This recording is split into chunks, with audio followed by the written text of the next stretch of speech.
مگر میرے لیے وہی کافی ہے۔ ویسے میرا مخلصانہ مشورہ ہے کہ تم واپس گھر چلو، یہاں معاملہ زیادہ گمبھیر لگتا ہے۔ نہیں، میں نے چند لمحے سوچنے کے بعد کہا، میں یہیں رہوں گا۔ دو بدو باتیں مجھے بھی پسند ہیں۔ ایلیسیا حیران سی ہماری باتیں سن رہی تھی۔ میں نہیں جانتا تھا کہ اس کا تجسس اس کی پریشانی بڑھانے کا سبب تو بن سکتا ہے، کچھ اور نہیں۔ اس لیے میں نے کہا، ایلیسیا تم پریشان نہ ہو۔ اس نے میری بات پوری سنے بغیر ہی کاٹ دی۔ مگر مسٹر ضیاء، ایسا ممکن نہیں ہے۔ کیا کوئی لڑکی گیٹ کے اوپر سے آ سکتی ہے؟ وہ کہیں سے بھی آ سکتی ہے، طیب نے جیبوں میں ہاتھ ڈالتے ہوئے کہا۔ ممکن ہے وہ اس سے زیادہ بھی کچھ کہتا، مگر میں نے آنکھ کے اشارے سے اسے منع کر دیا۔ میں نہیں چاہتا تھا کہ ایلیسیا خوف زدہ ہو۔ حیرت کی بات یہ تھی کہ میں اندر سے بے پناہ مطمئن ہو چکا تھا۔ مجھے یقین آ گیا تھا کہ وہ زیوسا یا اس کی کوئی کارستانی ہوگی۔ اطمینان بھی بہت تھا کہ اسے علم ہو چکا ہے کہ میں طیب کا گھر چھوڑ آیا ہوں، اور یہی تو میں چاہتا تھا۔ خود مجھے تو اس کی گرفت سے نکل جانے میں کوئی بھی دشواری نہیں تھی، مگر پچھلا حساب بے باک کرنے کا جو سودا سمایا تھا وہ مجھ پر غالب تھا۔ کون؟ ایلیسیا اب ہراساں نظر آ رہی تھی۔ نہیں ایلیسیا، ایسی کوئی بات نہیں، یہ تم سے مذاق کر رہا ہے۔ میں نے اسے اپنی جانب متوجہ کر لیا۔ یہاں کوئی نہیں تھا۔ تم نے یقیناً میرے بیڈ روم کا کوئی انتظام کر لیا ہوگا۔ او ہاں مسٹر ضیاء، آپ کا بیڈ روم پہلی منزل پر ہے۔ ایک گیسٹ روم بھی نیچے بھی ہے، مگر وہ صاف نہیں تھا۔ ہمارا ڈاکٹر ادھر اپنا سامان چھوڑ گیا ہے۔ ٹھیک ہے، میرے لیے کوئی مسئلہ نہیں۔ آپ یہ اٹیچی کیس، میں کہتے کہتے رک گیا۔ چلے مجھے بیڈ روم دکھا دیں، میں اسے وہاں رکھ دیتا ہوں۔ وہ مڑ گئی، مگر اس کے چہرے پر چھائی الجھن ابھی تک موجود تھی۔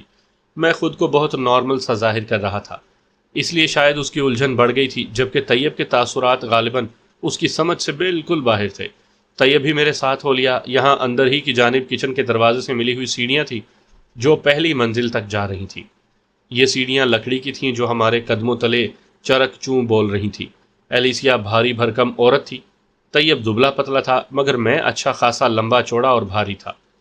مجھے موٹا توند نکلا ہوا کوئی بنیا ٹائپ کا آدمی نہ سمجھیے گا۔ میرا جسم سمٹا ہوا ضرور تھا، مگر تھا بھاری۔ مجھے یقین تھا کہ میرے اور ایلیسیا کے وزن ہی سے یہ سیڑھیاں بول رہی تھیں، مگر مضبوط تھیں، لگتا تھا کہ ٹوٹیں گی نہیں۔ ہم پہلی منزل پر پہنچے۔ یہ منزل خالصتاً لکڑی سے تعمیر کی ہوئی تھی، ورنہ اصل عمارت تو بہت اونچی تھی۔ اتنی اونچی چھت تھی کہ اس کے اندر ہی دوسری منزل پر 2 کمرے اور باتھ روم بنائے گئے تھے، اسی لیے باہر سے اس کی دوسری منزل نظر نہیں آئی تھی، بلکہ یہ ایک ہی منزلہ کوٹھی نظر آتی تھی۔ ہم ایلیسیا کے پیچھے ایک کمرے میں داخل ہوئے۔ یہ بڑا صاف ستھرا اور قیمتی سامان سے سجا ہوا بیڈ روم تھا۔ بیڈ پر ہلکے نیلے رنگ کی چادر بچھی تھی، جس کے کنارے سیاہ رنگ کے تھے، گہرے نیلے رنگ کے۔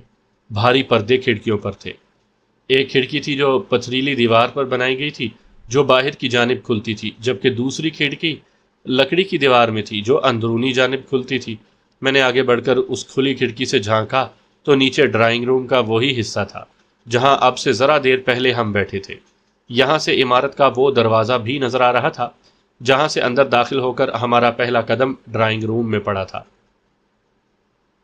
سامعین کرام، آپ سن رہے ہیں ایک خوفناک اردو کہانی جس کا نام ہے کال بیل، اور اس کہانی کی مصنفہ ہیں سیما غزل۔ یہ اس سلسلے کی قسط نمبر 23 ہے۔ مجھے امید ہے آپ کو میری یہ کاوش پسند آ رہی ہوگی۔ آپ نے اگر ابھی تک میرا چینل کہانی گھر سبسکرائب نہیں کیا تو ابھی میرے چینل کو سبسکرائب کر کے بیل نوٹیفیکیشن آن کر لیجئے تاکہ آنے والی ہر نئی کہانی کی اطلاع بر وقت آپ تک پہنچ سکے۔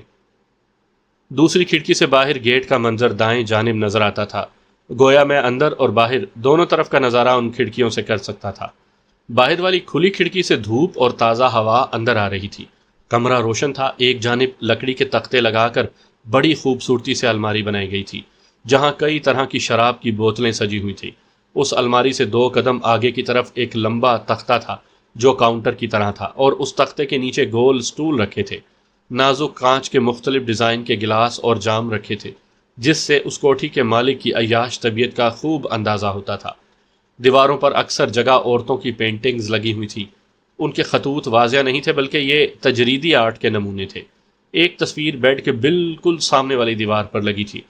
اس میں مصور نے نیلے رنگ کو جا بجا ہلکے اور گہرے رنگ میں استعمال کیا ہوا تھا۔ پہلی نگاہ میں جان ہی نہیں پایا کہ اس نے کیا بنانے کی کوشش کی ہے، مگر وہاں ایک آنکھ بے حد واضح نظر آئی تھی۔ میں کمرے کا تفصیلی جائزہ لے رہا تھا، ممکن ہے اس تصویر کو بھی سمجھنے کی کوشش کرتا کہ طیب نے میری توجہ ادھر سے ہٹا دی۔ ضیاء تم بہت ڈھیٹ مگر بے خوف آدمی ہو، تمہیں ذرا ڈر نہیں لگ رہا کہ وہ یہاں بھی پہنچ گئی؟ وہ بیڈ پر بیٹھا تھا۔